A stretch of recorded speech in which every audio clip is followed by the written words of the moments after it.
Acá en la Argentina tenemos una situación que recién algunas provincias están facilitando que puedas volcar en simultáneo. O sea, ni siquiera en gran parte del territorio puedes volcar en simultáneo a tu propio edificio.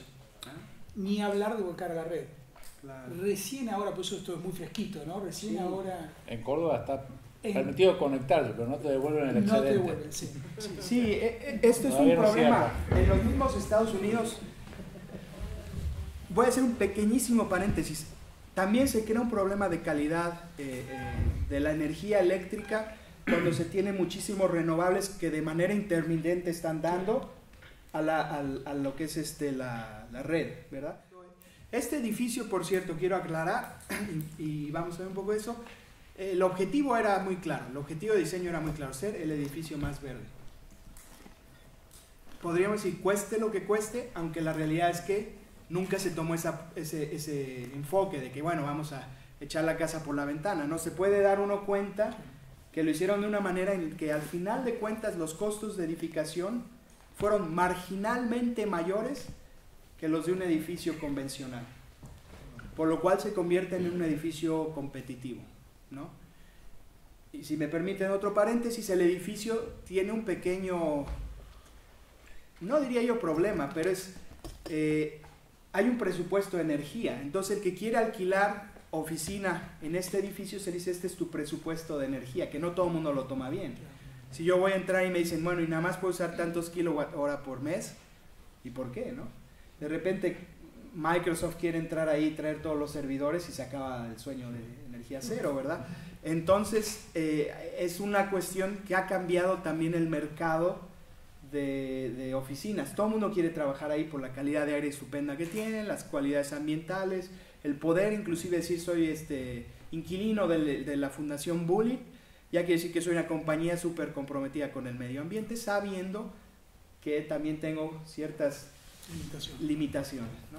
Pero bueno, es la realidad de un edificio de este tipo, ¿no? Todavía no está resuelto el tema de la conservación de la energía excedente a través de baterías o transformación en otro sistema. Sí, de hecho es una pregunta excelente. El enfoque que se está dando a día de hoy en los Estados Unidos es tener baterías no para almacenar por muchas horas, sino para almacenar por 3 horas aproximadamente, que es un equipo bastante pequeño. ¿Por qué 3 horas?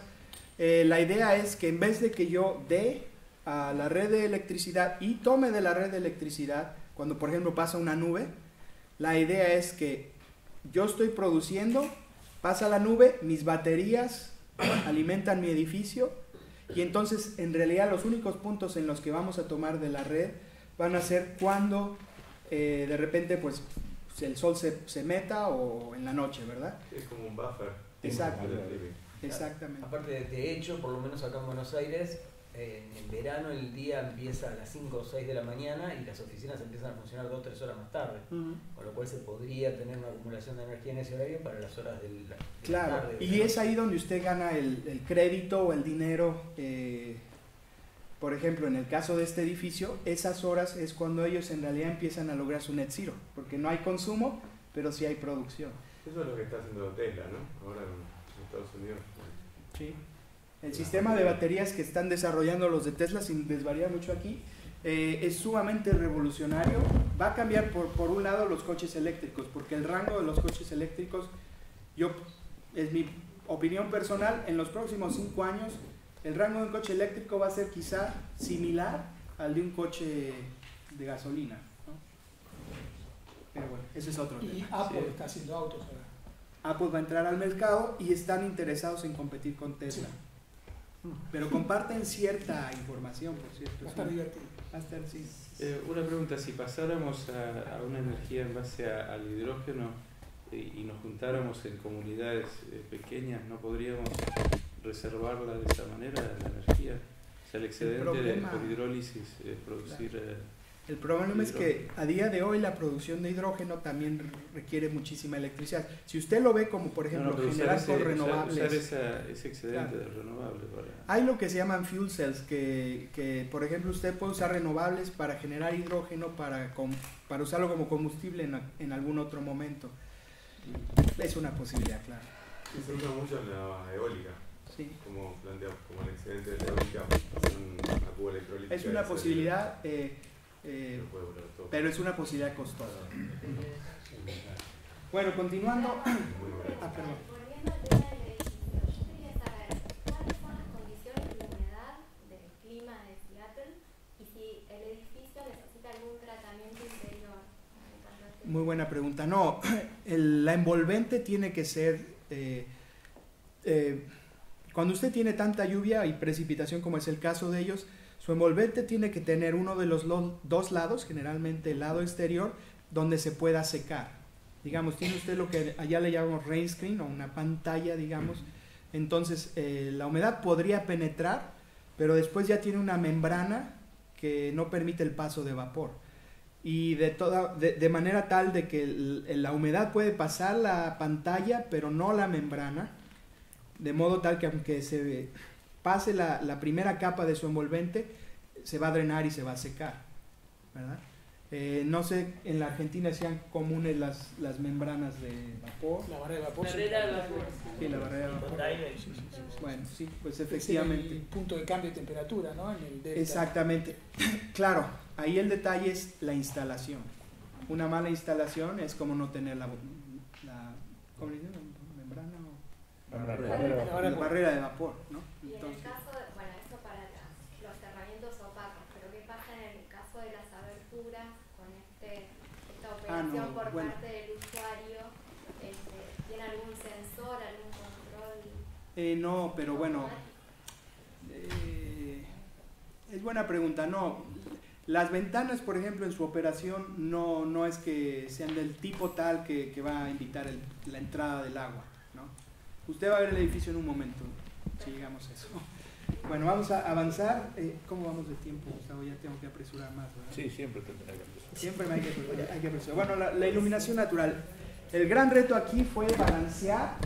Esa era nuestra forma, si recuerdan ustedes que estábamos considerando tener un atrio al centro del edificio, una forma de U.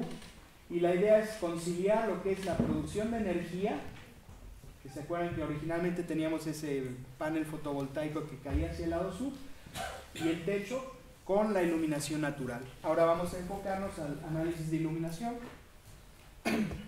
Hay que ver, por ejemplo, cuál es la radiación que llega, cuáles son nuestro ¿cómo se diría? Target, nuestro objetivo para la intensidad en el uso de la energía y cuál es el área que vamos a servir de la edificación. Aquí ya empiezan a ver ustedes lo que son los renderings, que empieza a hacer el despacho, que empiezan a ver las diferentes posibilidades de articular los paneles fotovoltaicos, empiezan a explorar tanto formalmente como desde el punto de vista de funcionamiento cuáles son las soluciones. Se hacen simulaciones de iluminación natural. Por ejemplo, aquí vemos el edificio, es esta área de aquí, lo amarillo no es parte del edificio, esto de acá.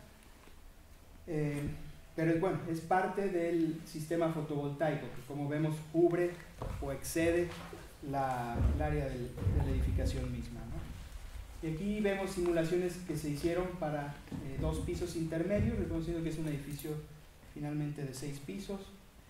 Y aquí se ve, por ejemplo, con una altura de piso a techo típica, ¿verdad? 77% del área tiene niveles de iluminación por debajo del 2% del, ¿cómo se llama? ¿Factor de luz? ¿Daylight factor? Sí, ¿cómo se llama? Factor de iluminación. Factor de iluminancia. Factor de iluminancia.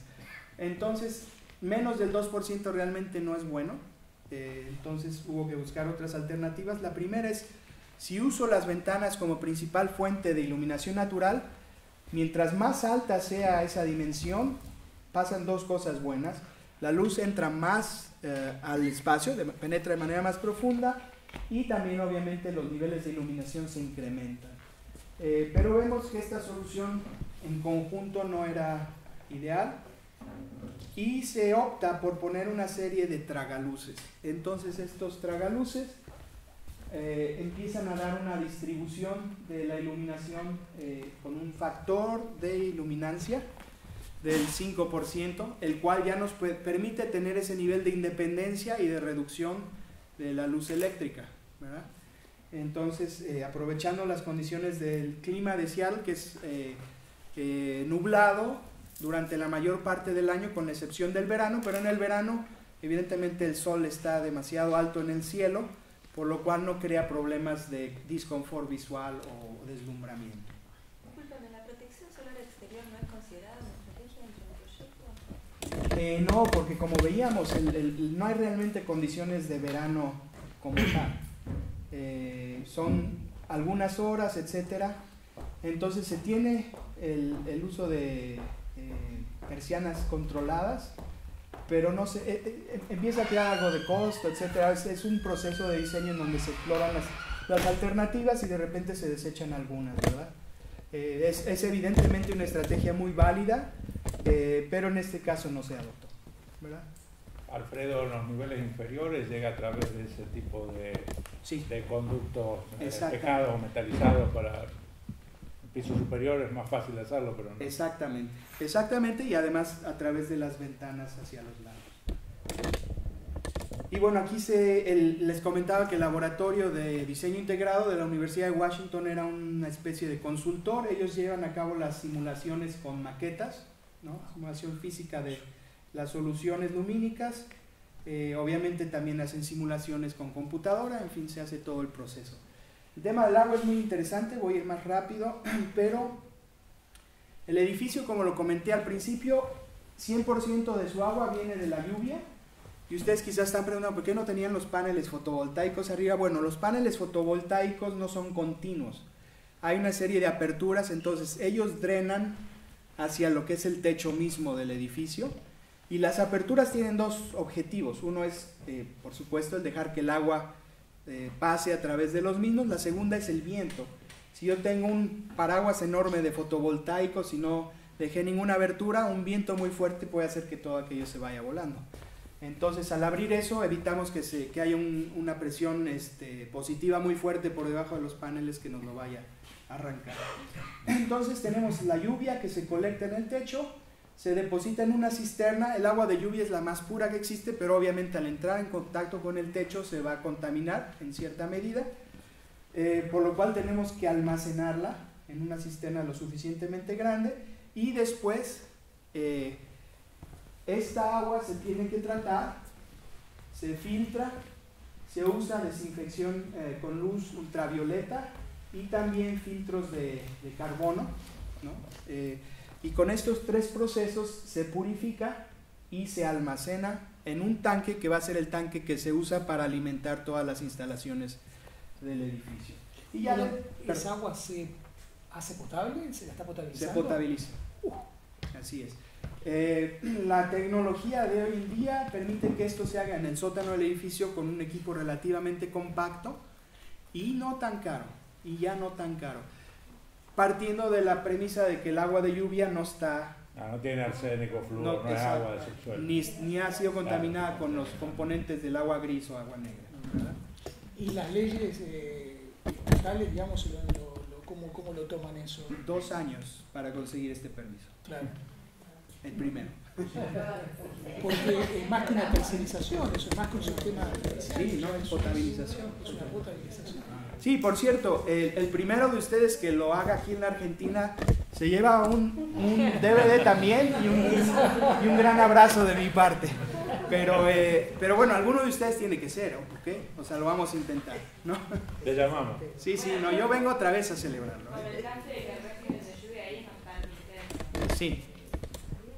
Y en un momento vamos a ver... ¿Intenso y estable o intenso? Intenso y estable en el sentido de que son 9 meses de lluvia continua, con parámetros similares de mes a mes. 3 meses de sequía en el verano, pero bueno, para eso tenemos esta cisterna tan grande que nos hace que vayamos los 90 días de sequía, podemos manejarlos a través de la cisterna. El resto del año la cisterna está a capacidad y en realidad, si te fijas, el tanque para lo que es el uso doméstico es muchísimo menor y eso es lo que nos distribuye, es un sistema presurizado que nos distribuye el agua a la instalación. Pero sí, buena pregunta. ¿Y el agua no se pensó como un elemento de moderador climático? En este caso no, en realidad pudo ser, pero no. O sea,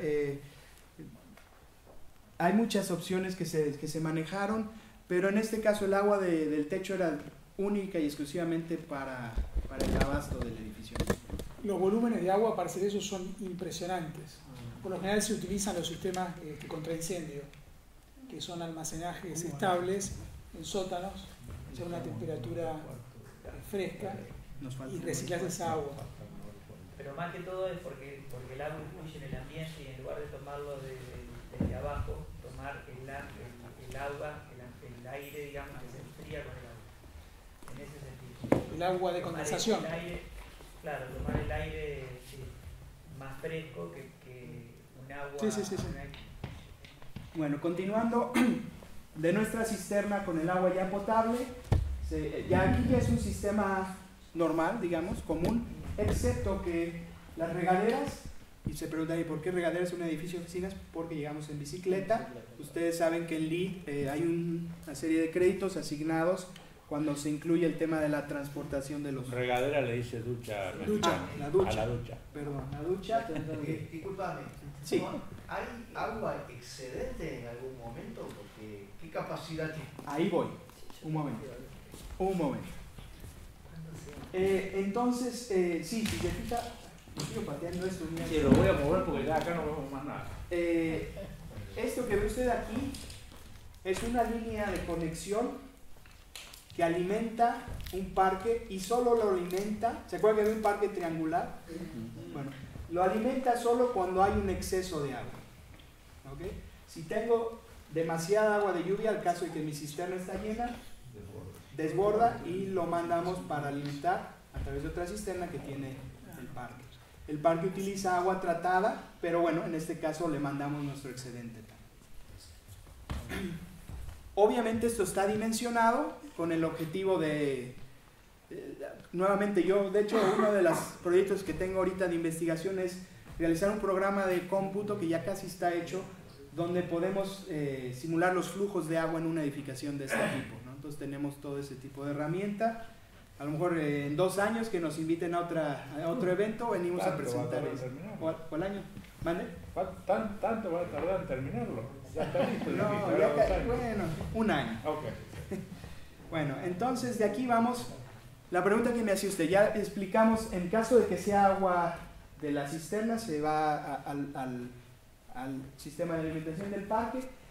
Nuestra duchas, lavabos, bebederos, ¿no? Todo eso produce agua gris, no es agua negra. La agua gris se filtra, porque no se puede dejar sin filtrar, si no se vuelve agua negra.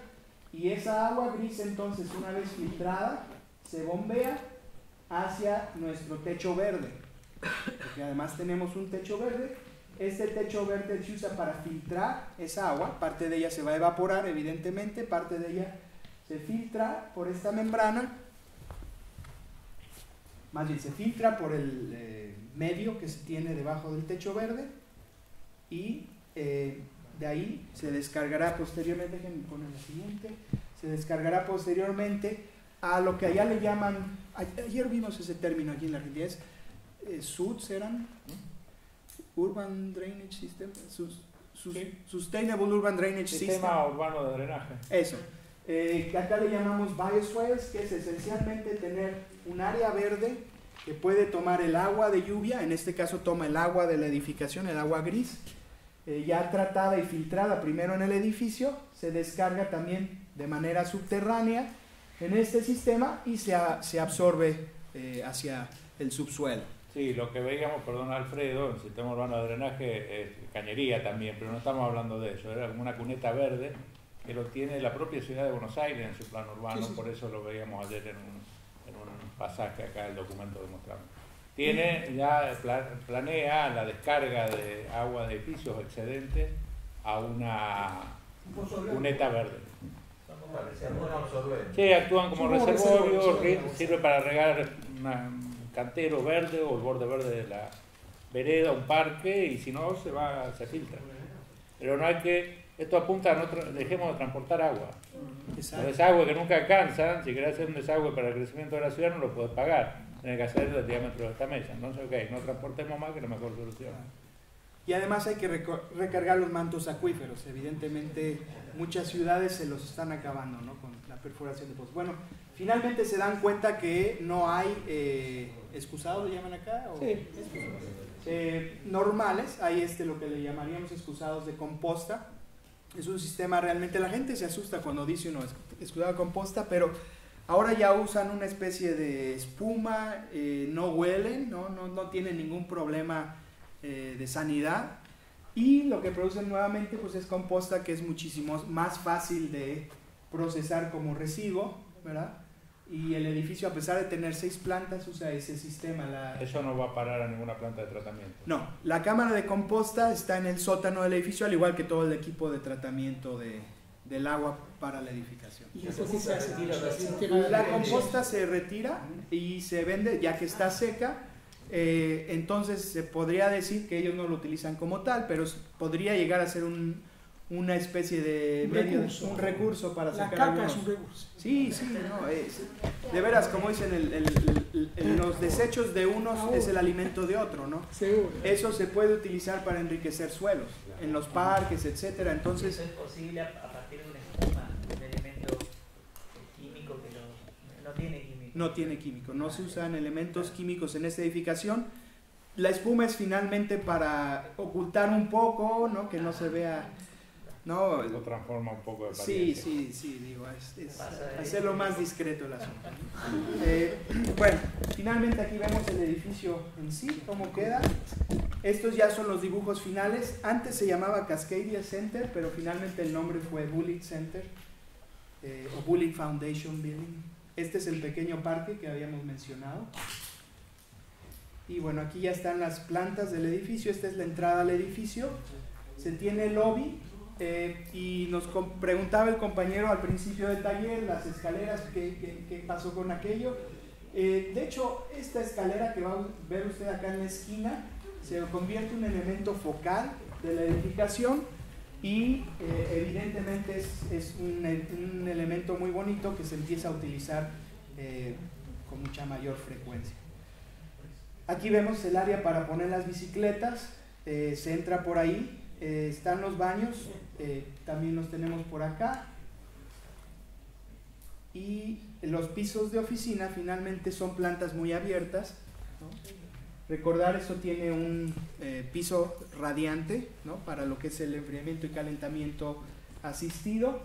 Ese es el geotérmico. Ese es el geotérmico. Y tenemos una especie de terraza o balcón, tenemos nuestro techo verde hacia el otro lado, escalera de emergencias en caso de incendio, elevador, los baños de cada planta tipo, y esta es la escalera de circulación que mencionábamos, que es una escalera sumamente agradable desde el punto de vista arquitectónico. ¿Es geotérmico con bomba de calor? ¿Perdón? ¿Es geotérmico con ayuda de bomba de calor? Bueno, sí, porque está... ya ve que usamos el subsuelo como mecanismo para intercambiar, y a veces lo que hacemos es mandar frío o bombear el frío para extraer calor. En ese sentido sí lo es. Acelerando un poco el paso, eso mejor vemos los renderings. Entonces esta es nuestra edificación vista desde el parque. Alguien me preguntaba del abatimiento de las ventanas. Aquí las ve usted entreabiertas. Se reduce mucho el potencial en este tipo de ventana de introducir agua.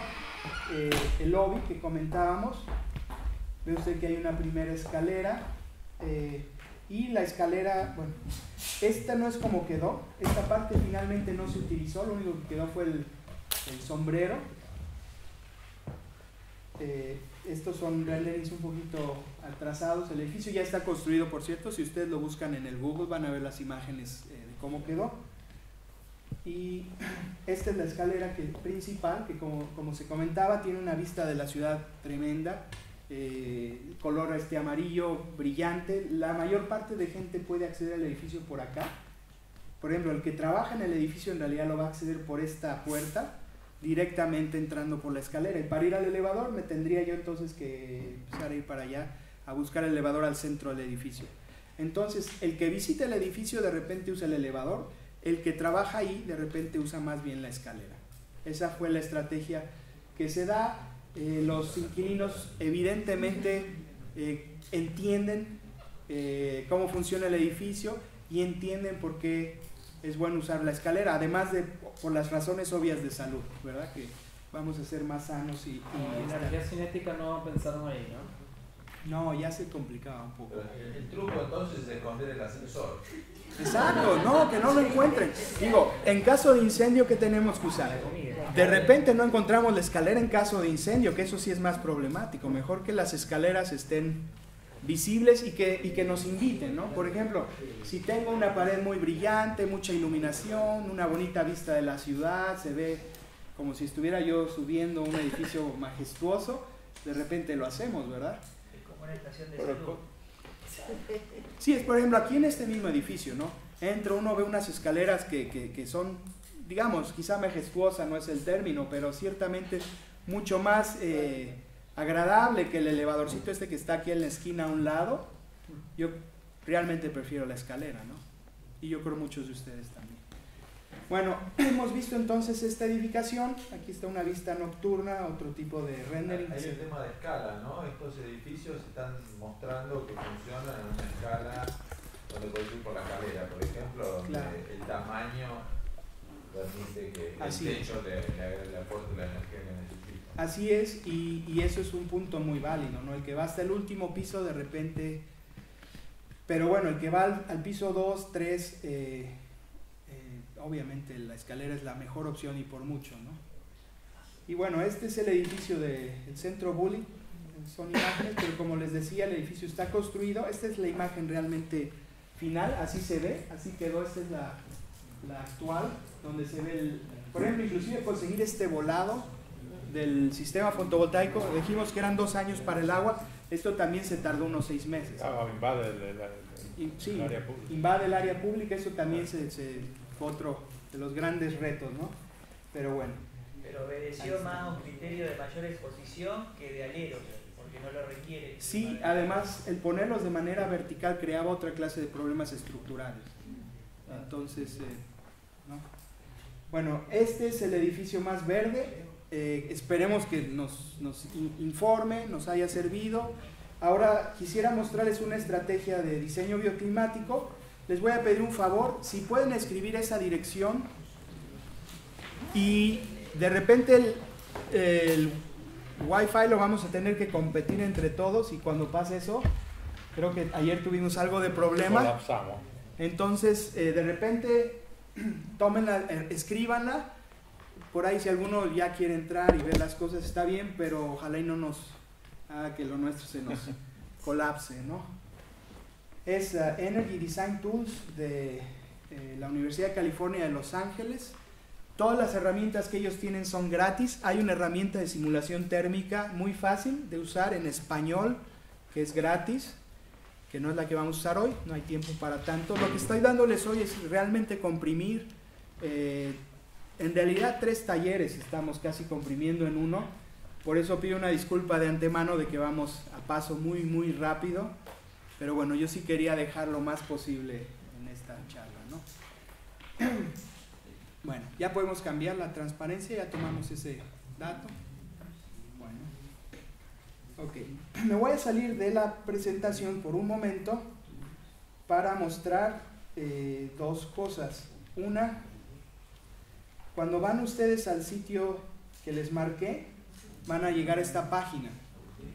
Y en esta página hay muchos programitas, bueno, en realidad 2 principalmente. El primero se llama HEAT, que lo ven acá. Y si pican esa van a tener el programa de simulación. Ahí pueden ustedes elegir, bajar el que está en español. Y bueno, fantástico el programita, muy, muy fácil de usar. Tiene tutoriales aquí, ¿no? Se puede ver todo. Pero el que vamos a usar el día de hoy, de hecho, es el segundo, que se llama Climate Consultant. Ese desafortunadamente nada más está en inglés, pero bueno. ¿Ya no está preparándolo en español todavía? No, este es otro amigo, pero no. Ya estoy hasta acá de traducir, llevo un año haciendo traducciones, ya no puedo. No, además nos interesa más el tema de investigación. Con Arquitectura 2030 tenemos una relación muy estrecha de trabajo. De hecho, la traducción originalmente se la asigné a una persona, un estudiante boliviano, pero que se educó en los Estados Unidos, entonces todos los términos eran un desastre y hubo que realmente hacerla de cero y luego de repente, sí, la tuve que hacer yo de cero para acabar con... En fin, lo que vamos a usar es este programa que se llama Climate Consultant. Antes de ir al programa, yo ya lo instalé en esta máquina, por cierto, pero antes de ir más allá, nada más quisiera alertarlos que donde dice datos climáticos o climate data, hay una liga que dice Energy Plus. Energy Plus es otro programa gratis, pero ese sí es para nuestros compañeros que son ingenieros, porque ahí sí debe uno tener muchísimos conocimientos para hacer simulación de Energy Plus. Está muy por encima del objetivo de este taller, no vamos a ir ahí, pero lo que sí vamos a usar son sus datos climáticos, porque son datos horarios para poder hacer una buena simulación. Entonces voy a picar la liga de Energy Plus, porque quiero sacar mis datos de clima. Y nuevamente, vamos con los problemas. A ver si empezó de vuelta. No. Bueno, vale. Okay. Vamos a tratar otra vez. Energy Plus vamos a picar. Y creo que ahora sí nos manda. Como decía, el internet de repente está muy competido en la sala, pero bueno, sí llegamos. Entonces aquí nos fijamos que tiene África, Asia, Sudamérica, que es donde están ustedes, y vamos para acá y podemos bajar los datos para la Argentina. Darnos cuenta que en este caso solo tiene a Buenos Aires, pero se pueden crear archivos. Aquel de ustedes que tenga archivos de su región, archivos climáticos de su región, se pueden construir archivos en este formato. Esencialmente es un archivo de Excel que se puede meter todo lo que es temperatura de bulbo seco, temperatura de bulbo húmedo, radiación solar, todo esto medido de manera horaria, que debe haber varias estaciones en la Argentina que manejan esos parámetros, y si se tiene información de viento, mejor aún. Y con eso se crea, usando el mismo formato, en un archivo de Excel, y los puede leer el programa que les voy a enseñar en un momento. El día de hoy nosotros obviamente vamos a usar el de Buenos Aires. Vamos a picar donde dice zip, y aquí debe salir rápido porque son archivos relativamente pequeños. Voy a ver mi descarga y hay 3 archivos que se van a crear en este folder que bajamos.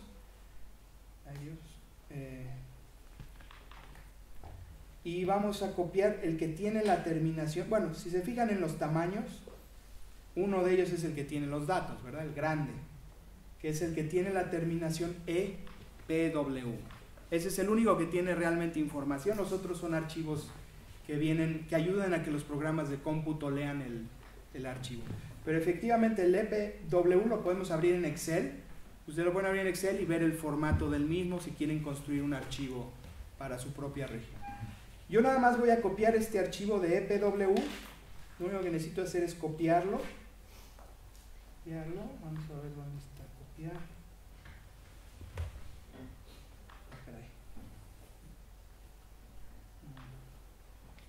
Vamos a hacer esto entonces.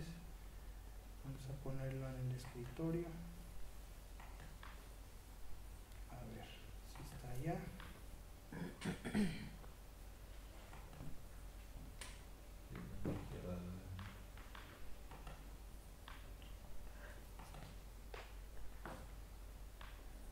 Acá está.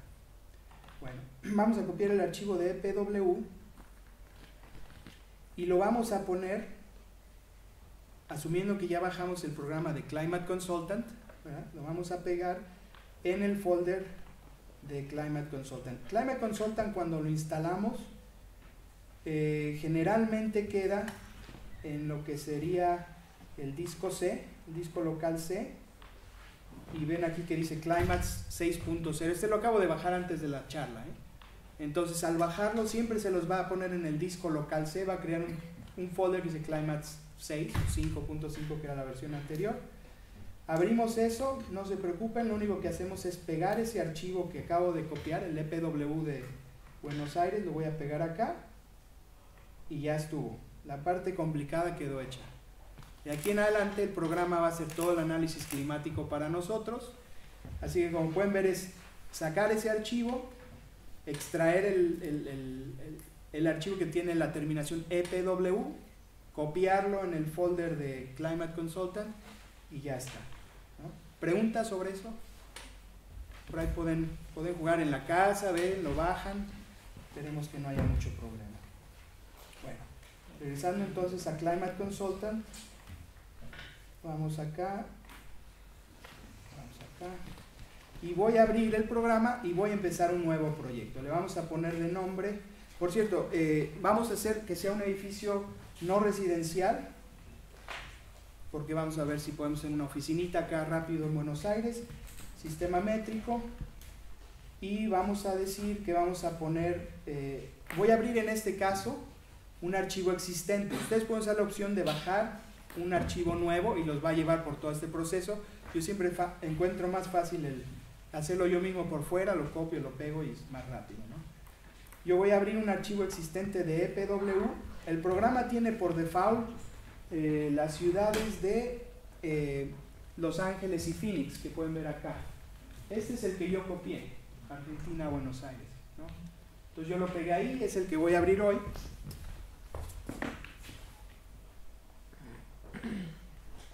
Lo abrimos.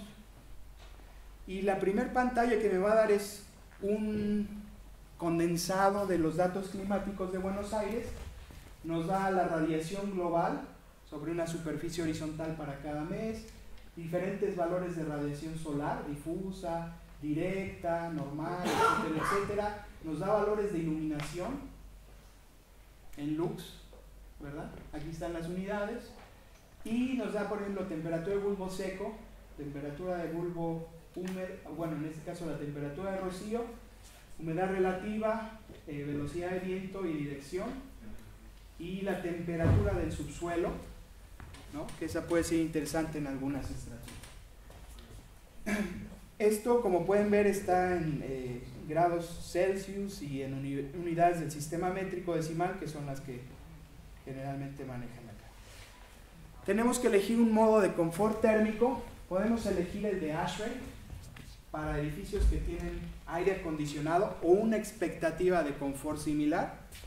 Entonces, si ese fuera el caso, podemos agarrar esta zona de confort. Podemos agarrar una zona más de confort de ASHRAE, pero del pasado, porque ASHRAE las revisa cada 4 años. Podemos agarrar un modelo un poquito más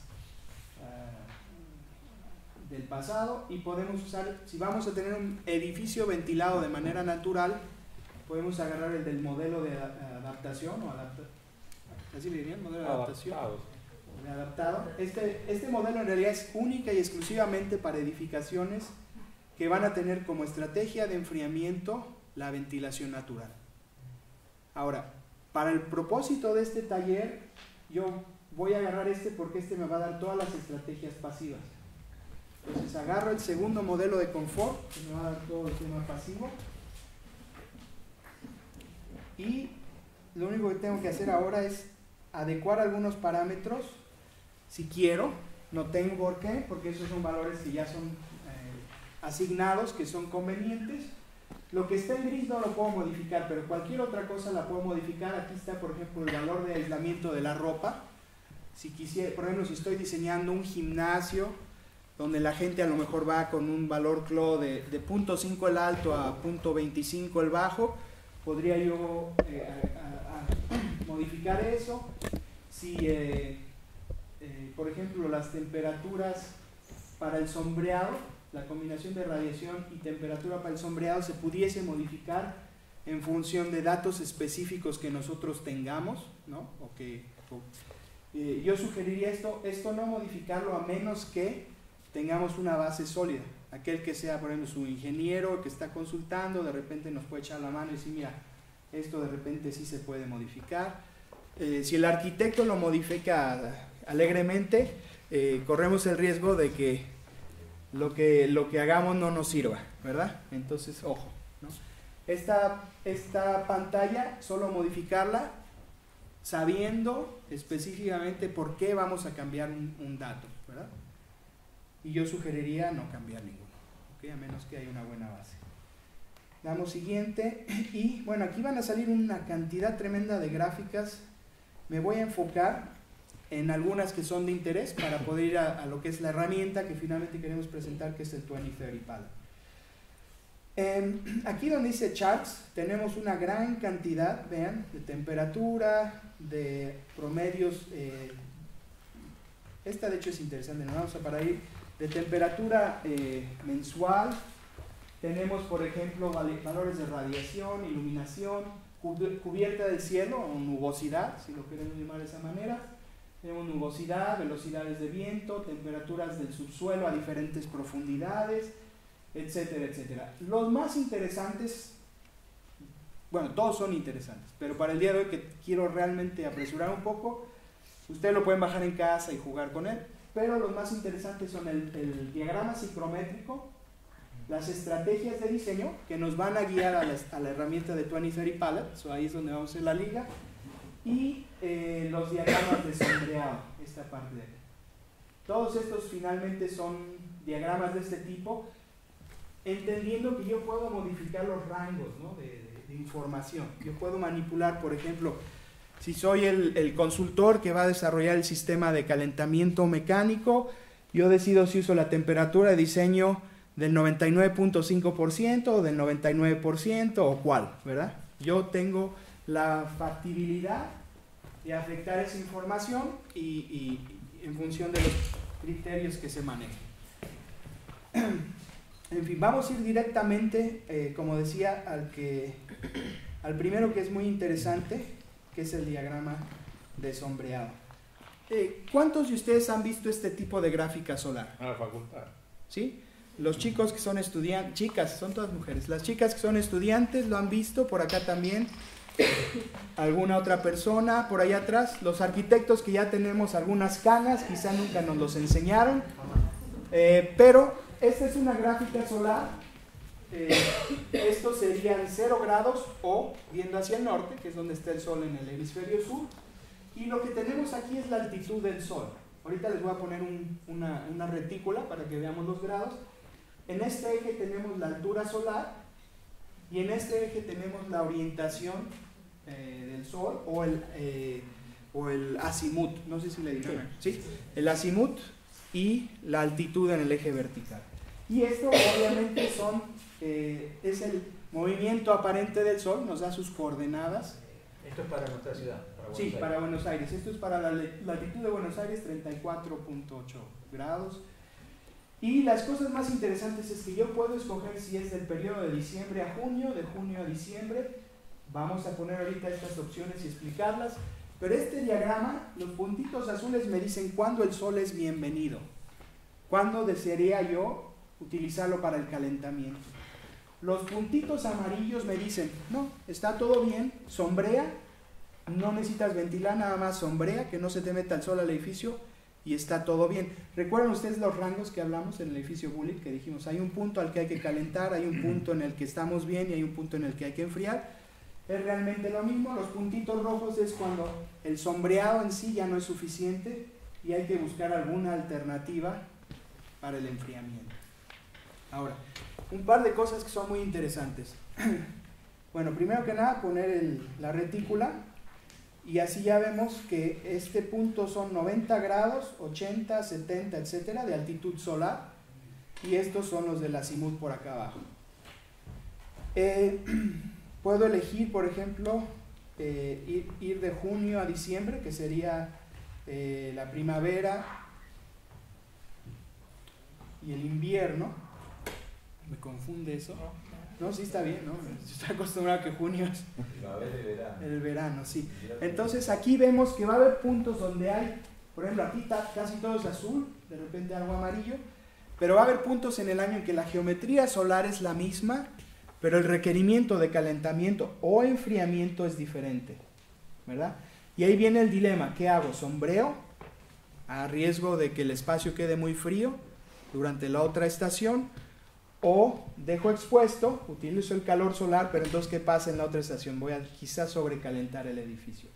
Mi sugerencia es siempre quizá jugar del lado de sombrear para que no haya sobrecalentamiento, porque calentar siempre va a ser más fácil que enfriar.